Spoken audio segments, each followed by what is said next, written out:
Some time ago, I was having dinner with some friends, and in the middle of dinner, the telephone rang, and it was a mutual friend of the people that were gathered there.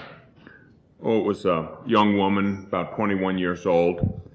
She and her fiancé are pretty good friends of mine. They're lay members of my team, associate members of my team for evangelization, and they're pretty sharp in the faith. You know, they've learned a lot about their faith, and they do youth ministry. They work with young people, and they have a youth group. And the youth group had been assigned a new chaplain or spiritual director, priest. He was a young priest, and I guess it was thought that he would fit in with young people. So in any event, they had their first meeting, and Corinne, the girl who was calling, was very distressed. The meeting had just gotten over with, and it seemed in the course of that, they had maybe 60 members of this youth group, and they were anywhere between 17, 20, 21 years old. And in the course of it, the new spiritual director said, are there any questions that anyone would like to ask? And one hand went up and said, yeah, Father, how about sex? You know, I mean, you know, it's the 90s. What's the church teach? You know, it's different now, right? And so the poor priest, he said, well, what are you asking? You're asking? He said, well, you know, I got a girlfriend, and we're normal. So he said, okay, so you're asking, you know, in your meaningful relationship, is it okay? And yeah. Well, it went on unbelievably from that point on. In the old days, the church used to teach that that was a sin. But now we're more enlightened, and now we teach that if indeed the relationship is meaningful, if you love each other, then certainly that could be permissible under certain circumstances. And Corinne is about 4'10". Her favorite hobby is weightlifting, however, honestly, and she's like a miniature cannonball. I mean, she's slim, but she's very strong, and she's very athletic, and her fiance, Pat, told me that at that point she came about 7 feet out of the chair, straight up, and yelled out in her very feminine voice, "What?"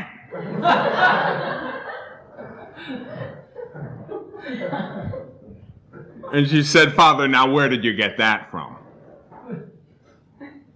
I said, "Well, you know, it's the result of psychological study, and, you know, well, she wasn't buying it." And she said, "Father, it's hogwash. That's what that is." And then she kind of backed off because she didn't want to make a complete scene.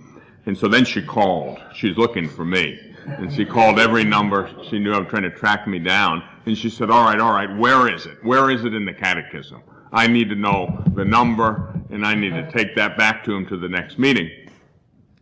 He had gone on to explain to her, look, we respect conscience. We have to respect conscience. The Second Vatican Council taught about the primacy of conscience, about how we have to respect each individual in their conscience. I've read all the documents of the Second Vatican Council. I've read them several times. I've read them in several languages. The word conscience is mentioned 72 times in the 16 documents of the Second Vatican Council. Not once is that word conscience mentioned in a vacuum, without a modifying term. Good conscience, bad conscience, well-formed conscience, malformed conscience. There's no such thing as conscience in a vacuum. You hear it said, well, if your conscience doesn't bother you, if your conscience allows you to do this, there's a truth in that. We have to allow room for the operation of conscience in a person, but there's a positive moral obligation to form conscience. If not, let me tell you something. I know a little bit about this. Remember, I've been there, done that. Well, I remember a time in my life when no matter where I've been and no matter what I'd done or was doing, my conscience didn't bother me. Hey, let's party. I didn't have a sensitive conscience. See, you can have a well-formed conscience that's like radar. You know, you do something wrong, you step off into immorality, even a little bit, and it lets you know, like a warning system. Or you can have a conscience that's not so well-formed, a conscience that's kind of numb, and it doesn't make too much noise when you do something wrong. Or you can have a dead conscience. That's another kind of conscience. I had killed my conscience. You know how you kill something? You kill your conscience. You misuse it. You abuse it. It's kind of like this. When I was going to high school, I'm one of them old folks. I used to walk through the snow 2 miles to get to high school. I really did. And the wind used to blow off the Hudson River. And my left ear used to get frozen because I was cool. I wasn't going to wear no hat or anything, and so I'd be walking along to school in the middle of winter, and it'd be cold, 0, and the wind howling off the river and that cold air. And this ear, because coming from the river, this ear would get frostbitten. By the time I get to school, I get to my locker and put my books away, about then my ear would start to thaw out.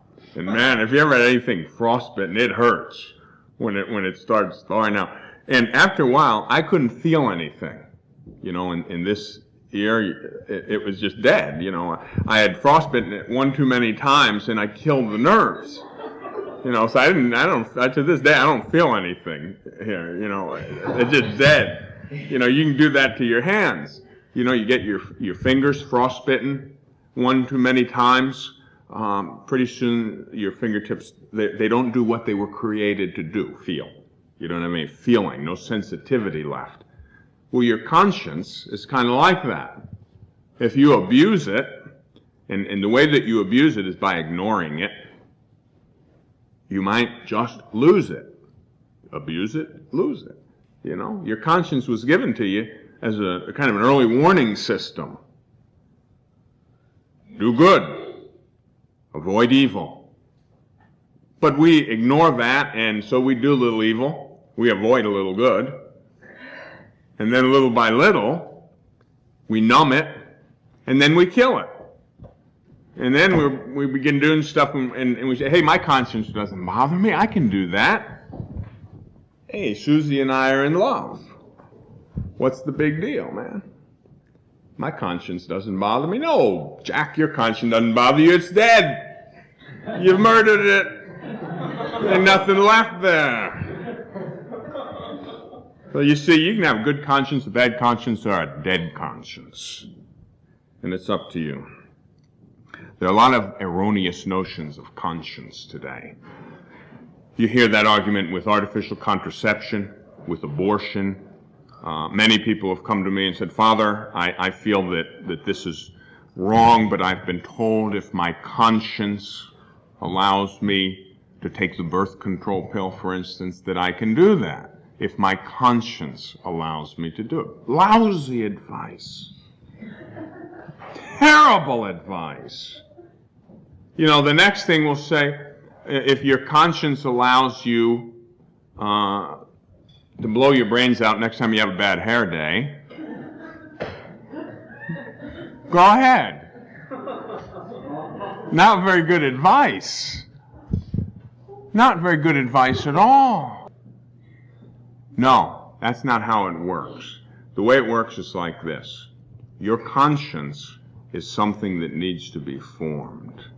Our conscience needs to be formed. Vatican II taught in Gaudium et Spes, in the depths of his conscience, man detects a law which he does not impose upon himself, but which holds him to obedience, always summoning him to love the good and to avoid evil. The voice of conscience can, when necessary, speak to his heart more specifically. Do this, shun that. For man has in his heart a law written by God. To obey it is the very dignity of man. According to it, he will be judged. Conscience is that voice within us which quite simply says, do good, avoid evil. That's how it starts out. But if you begin to abuse it, and you begin to ignore it, and you begin to stretch the rules, or perhaps you never form your conscience, time goes on, one little sin, then another one, a slight immorality, then a little bit more. Never happens overnight. Goes by degrees. When I was growing up, I was a good kid. If you would have asked everybody around, ask them about me, oh yeah, he was a nice kid. Ever get in trouble? Oh, are you kidding? He never got in trouble. He was a good boy. Even all my old girlfriends would have told you that. Most of them, anyway. And it was true. But then, little by little, a little lie. Sometimes, we tell a lie because it's convenient. We don't want to face the music. It makes it a little easier, like maybe to our parents or something when we're younger. And then maybe the next step is a little bigger one. Or maybe we go someplace and say, well, I'm staying with, my friend Joey tonight. We're going to go to this, that, or the other thing. And, his parents are going to let me stay over there. And I remember I did that one time. I told my mother, yeah, I'm staying with Moose tonight, Ma. And I had her car. And about 7 in the morning, she wanted to go to church. And so she called Moose's house. I wasn't at Moose's house. And I was in big trouble. You see, that's how it starts. One thing to the next thing to the next thing. Listen, nobody becomes a big criminal or big sinner all at once. It goes by degrees, okay? Little by little. Conscience is something that's of enormous importance. A definition of conscience. Now, we've all heard the word conscience a million times. If you had to define conscience, what would you say? Definitions are important. We ought to learn a few of them. When I was young, when I had to learn the faith and catechism, we had to memorize certain things. Now, admittedly, rote memorization is not the ideal form of education, but you can't do without it in any discipline. I mean, if you're a physicist, can you imagine being a physicist without knowing certain formulae? No, yeah, you have to know certain things. A mathematician, how are you going to be a mathematician without memorizing certain things? A biologist, even literature, you memorize certain things. Well, it's the same thing in theology or in the faith. You've got to know certain definitions. Conscience is a judgment of the practical intellect. It applies to a concrete situation the rational conviction that we must do good and avoid evil. Okay? So it's simple. Conscience is a judgment of the practical intellect. That means that part of your mind which deals with concrete situations. You look at a situation, you evaluate it, and your conscience says, do this, do that. It's a judgment, a judgment. If it's a judgment, it can be right or wrong, right? You make a judgment, the judgment could be correct, in accord with reality. The judgment could be incorrect, not in accord with objective reality. The statesman Konrad Adenauer once made an interesting observation. He said, God has placed obvious limitations on our intelligence, but none whatsoever on our stupidity. And it's applicable. If it's a judgment of the practical intellect, it can be right or wrong. You look at a situation, you say, I can do that. No big deal. Well, maybe your judgment's right, and maybe it's wrong. If it's a judgment, it can be right or wrong. And so if we're going to be making judgments with our practical intellect concerning moral situations, then we want to give ourselves a fighting chance. That's called the formation of conscience. Conscience has to be formed. But what does it get formed to? I have to form my conscience so that it operates properly. How do I form conscience? What is conscience formed to? A very short verse in Scripture says, put on the mind of Christ. Put on the mind of Christ. Our conscience, subjectively, has to be formed to the objective norm of truth. We have to be in touch with reality, in other words. A good working definition of insanity is to be out of touch with reality. Reality is God. God is the perfectly real. God is absolute, consummate reality. He's truth. If you're out of touch with God, you're out of touch with reality. You're out of touch with truth. And so if you begin to form your mind to any number of fictitious, mythological kind of ideas, you're not in touch with reality. I remember once I was in Northern California visiting someone in the hospital. I often tell this story to illustrate the point. When we were coming in, they brought in an accident victim, and he was on a stretcher.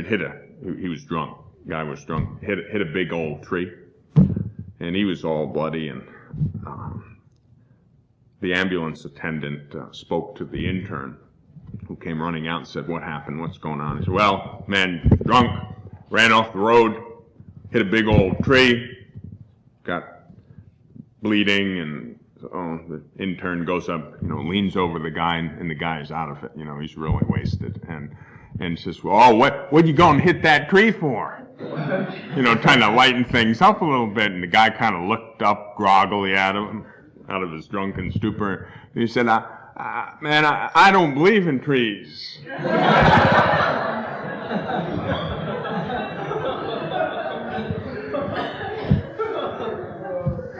I assure you, whether he believed in trees or not, the effect was the same. Reality is reality. And we need to form our conscience to the objective reality, which is the truth. Now, how do we know what's true? I'm going to read to you a passage, a very important passage from the Gospel of John.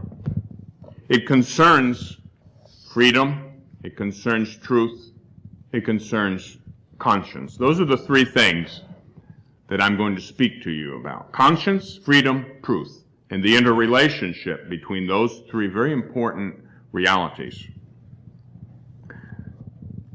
Jesus went on to say to those Jews who believed in him, "If you live according to my teaching, you are truly my disciples. Then you will know the truth, and the truth will set you free." Note carefully what Jesus is saying. Sometimes if can be a very large word in the English language. If you live according to my teaching, you are truly my disciples. Then, connecting word, then you will know the truth, and the truth will set you free. The relationship between truth and freedom. But you're not going to get the truth unless you live in accordance with his teaching, the moral precepts that we all have learned at one time or another. If you are my disciples, you will live according to my teaching.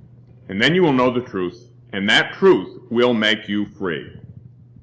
I have said probably several times in the last couple of days that truth isn't a mere something. Truth is a somebody. Now, a lot of times people will say, well, truth, hey, it's whatever you want it to be. You know, if it's good for you, fine, but it may be different for me. That's not truth.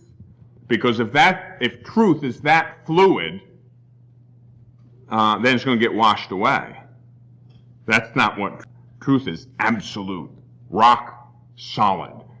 Because if truth is merely whatever 5 billion people want it to be, then there are no absolutes. And then you can do whatever you want to do. Hey, if it feels good, you'll do it. If you want to jump off the roof, you do it. If you want to do this, that, and the other immoral thing, you do it. Whatever's good for you, you do it. But if it's not good for me, hey, I'm going to do something else. And so that fluid concept of truth, no, that's not the truth. You know, when Jesus was about to go to the cross, the one who is the truth, he said, I am the way, the truth, and the life. He was about to go to the cross and he stood before Pontius Pilate, that prototype of every cowardly politician who wants to wash his hands of innocent blood. And Jesus said, I have come to bear witness to the truth. And Pilate, looking truth right in the face, said, truth? What does that mean? And today we have the same thing with every false philosopher, false theologian who says, truth? Oh, well, whatever you want it to be. Relativism, subjectivism, idealism, false philosophy that issues in false theology. The truth isn't whatever we want it to be. In the beginning, God said from the burning bush to Moses, go tell the Israelite people, I am who am. Tell them I am sent you. And Christian thought has intuited from that ever since the reality that God is being itself. God's very essence is to exist. He is who he is, and the truth is what it is, whether we believe it or not, or like it or not. It is what it is, what it is. And you can kick against it, you can deny it, you can even pretend it doesn't exist and drive into it.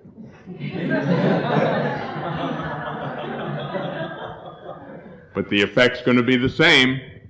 It's there, and it's going to make itself felt in your life and in mine. So we have to pay attention to reality. How do we know the truth, though? You say, you know, with so many conflicting and contradictory voices flying at us today, how do I know what's true? Even in the church. You know, I'm Catholic. I got one guy over here telling me it's okay, and the other one over here, he's saying it's not okay. And they're both priests, maybe even theologians.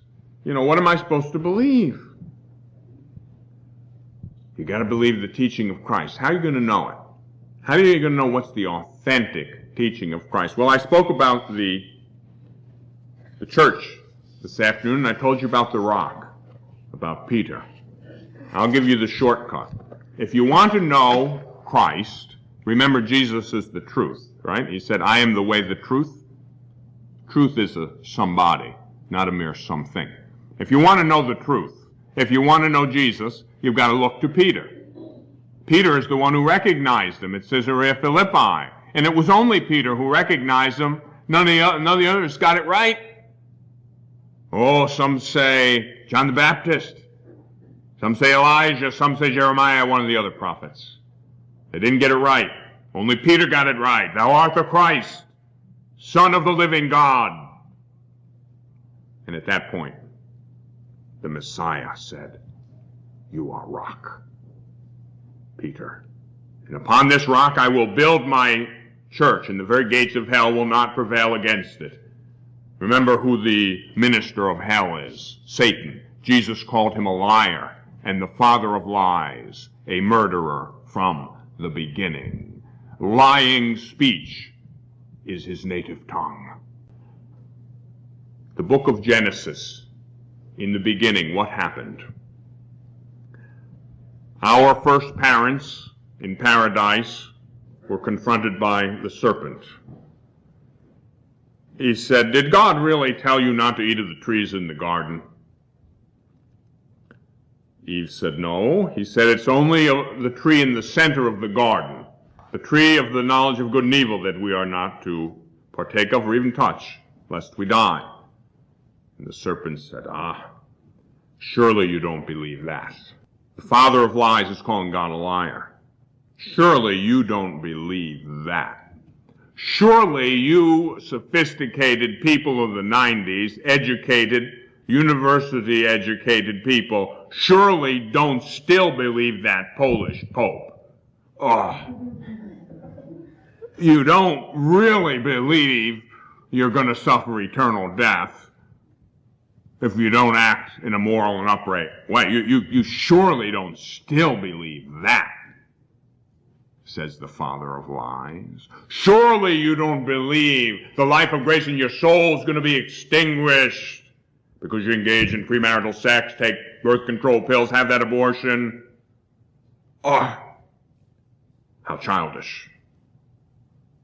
Get with it. Try it. You'll like it. Nothing will happen. Listen, God doesn't want you to be like Him, deciding what's good and evil for yourself, subjectively, arbitrarily, without reference to the only definitive and objective source of what's good and what's evil, God Himself, the author of the universe, the only one who really knows definitively, absolutely, what's good, what's evil. How does He know? He created it all out of nothing. He knows what's good. He knows what evil is. You have to be in touch with Him. You have to be in touch with truth. But the devil said, don't believe it. And he says it now. Don't buy that stuff. Medieval superstition. Don't believe the Catholic Church. Surely you will not die. So what happened? Hey, look good. Maybe Eve was hungry. And who wouldn't like a little knowledge of good and evil? Hey, maybe I can even be like God. That'd be cool. I can be God. I can decide what's good and what's evil. I can do whatever I want then. So they partook of that fruit of the tree of the knowledge of good and evil. And what happened? That's the moment when pain, suffering, and death entered the created universe. Nothing has changed. That scenario of death continues. The wages of sin is death. It's very clear. And so when we buy into a lie, what happens? We get caught into the dynamism of a death spiral. And today you look around. The lies have been pervaded. We've been quick to gobble them up. And what happens? In this country of the affluent, we have a latent death wish. And from the first moment of conception to the last moments of old age, and all points in between, death stalks humanity.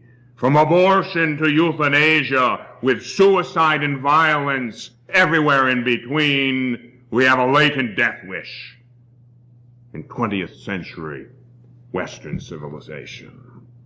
Why? Because the lie has blinded us.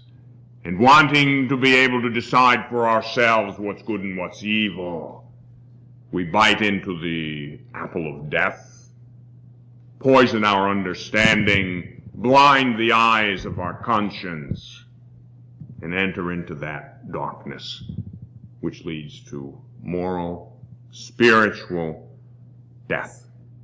Jesus is God. He said, I am the light of the world. Truth, light. You know, in the natural order, in order for life as we know it to exist, the light of the sun is necessary. If the sun would be extinguished, by and large, life as we know it on this planet would cease. Green plants could no longer have photosynthesis. Pretty soon the animals have nothing to eat. Pretty soon we have nothing to eat. A death.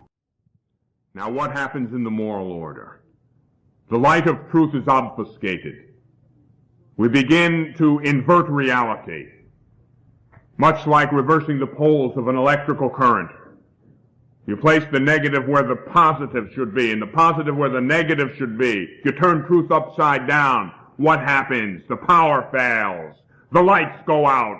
Darkness falls, and if your light is darkness, how deep, how very deep will the darkness be?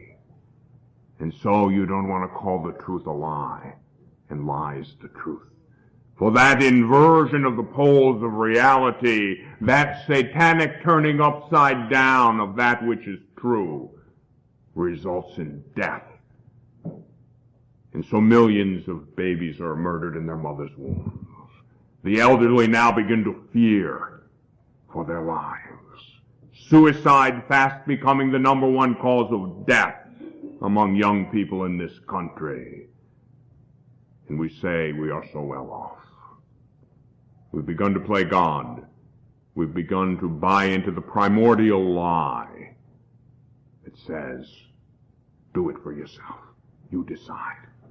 Without reference to God. You decide what's good for you.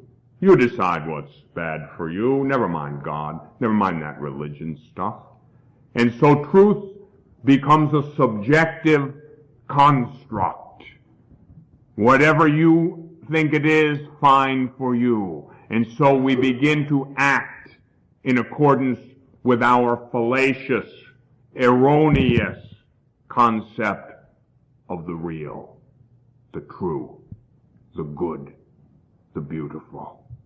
And so being formed to a lie rather than the truth, seeking freedom and finding slavery with our shepherd being death, shepherding us along in a headlong rendezvous with death. We're sad and we wonder why. The 20th century about to come to an end, not so much with a bang as with a whimper, because we've exchanged the truth of God for a lie, beginning to worship the creature rather than the Creator. You see, your conscience has to be formed to the truth. And the truth has been given to us. God the Father revealed himself to us in the person of our Lord Jesus Christ, who said, I am the truth. I am the way. And don't waste your time down 1,000 times 1,000 dead-end roads. They lead nowhere. Pain and death. No, Jesus is the way, the truth, and the life. The life.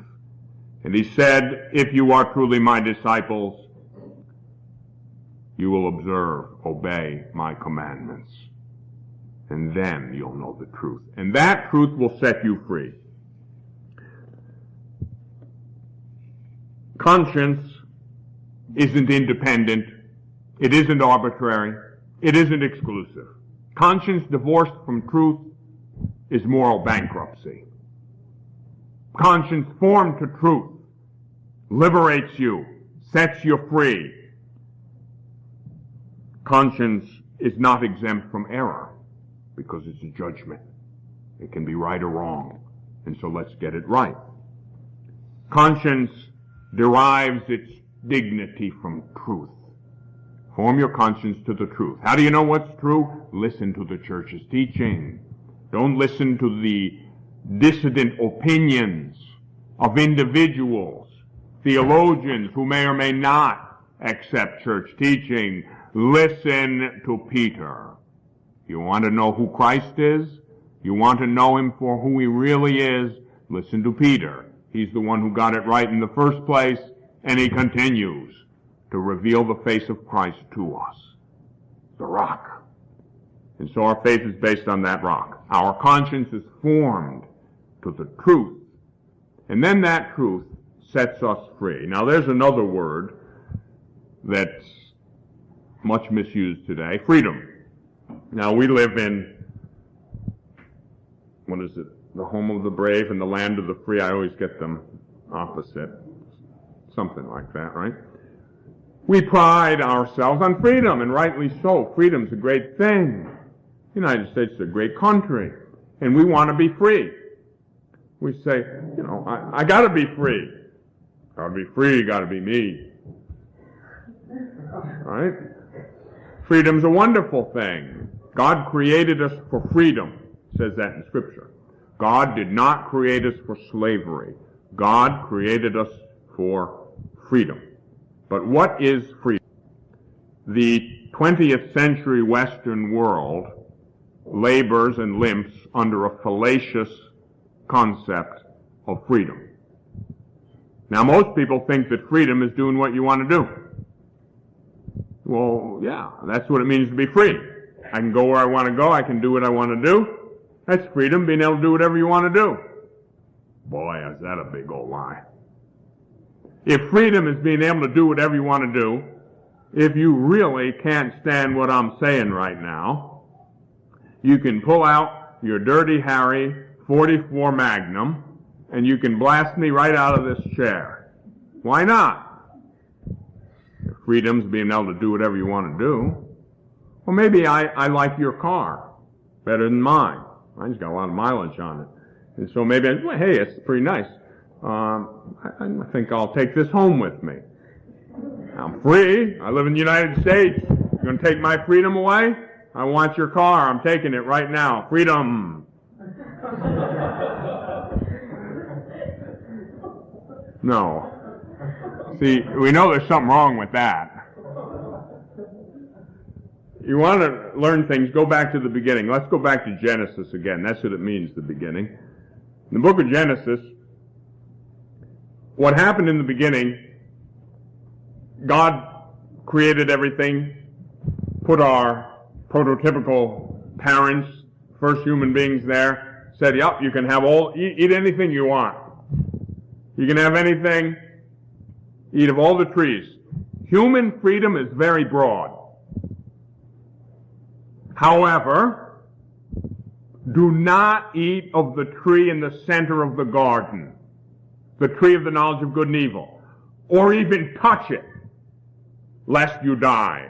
Human freedom has limits, and we dare not transgress the limits laid down by the wisdom of God.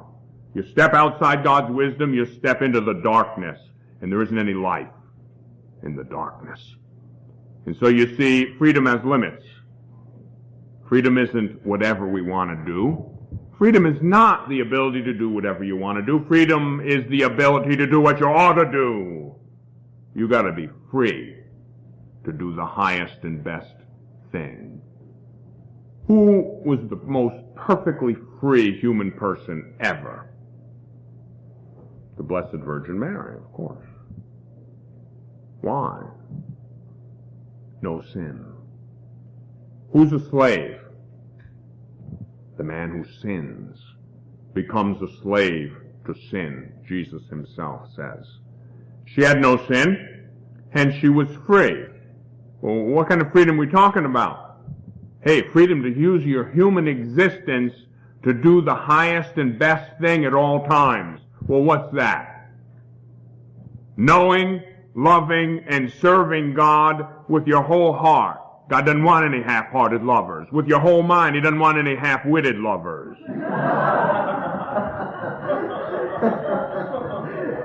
And your whole strength. Christianity ain't for wimps. Although we all fall into the category, I sure do, in one way or another. But that's good, because it's in weakness that God's mighty power is perfected. And so freedom is being able to do what we ought to do, being able to actualize our human and Christian potential. What is that potential? To become the living presence of Christ in the world. If you can be Christ, why would you want to be something other than that? He's the Lord of Lords and the King of Kings. I want to enter into His life. I want Him to fight my battles for me. I know by experience that I'm not as bad as I used to think I was. I'm not as tough as I used to think I was. I'm not as smart as I used to think I was. I need help. And so if I decrease in my egocentric ways so that the Lord might increase within me, I'm on my way. I'm on my way to freedom, the glorious freedom of the children of God. And so I form my conscience to truth. I put on the mind of Christ. I accept the church's teaching. Why? Because it steals my freedom? No, because it sets my freedom free. Free, so that I can do the highest and best thing at all times. So that I can love God, and know God, and serve God with all my heart and all my mind and all my strength. I'm going to tell you something. That takes a free human being. If you are shackled by sin, you're not able to love, know, and serve God with your whole heart, mind, and strength. You're impeded. You're impoverished. You're diminished in your capacity to be what you are called to be. And what are you called to be? A child of God, made in His own image and likeness. You're called to make present Christ, the Savior, the Liberator, the one who came to set the captives free. In Him you have freedom. In Him you can do anything. I can do all things in Christ who strengthens me. I remember when I was down and out, when I was in the street, when I was sleeping on park benches, when I had gone from the top to the bottom, from Beverly Hills to the pits. I remember to this day what it felt like. You know, a lot of you live in San Francisco. You see street people, right? Lots of them. You might not think much of it. I was one of them once. I was one of them. People used to spit on me once in a while and make jokes and laugh and treat it very lightly. I was a real human being, even then. I had feelings. I had a mind.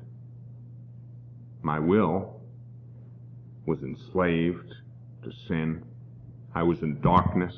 I was in pain. I was in misery. And I thought there was no hope. My mind was clouded. I couldn't think right. I had all these kind of goofy notions about what was real, about what was true. I'd thought a lot, you know.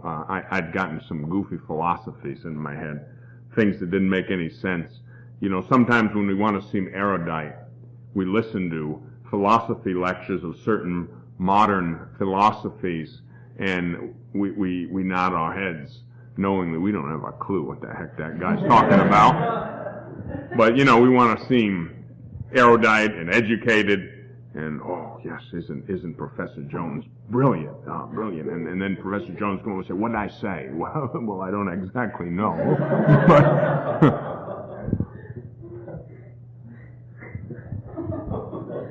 But you want to form your mind to truth.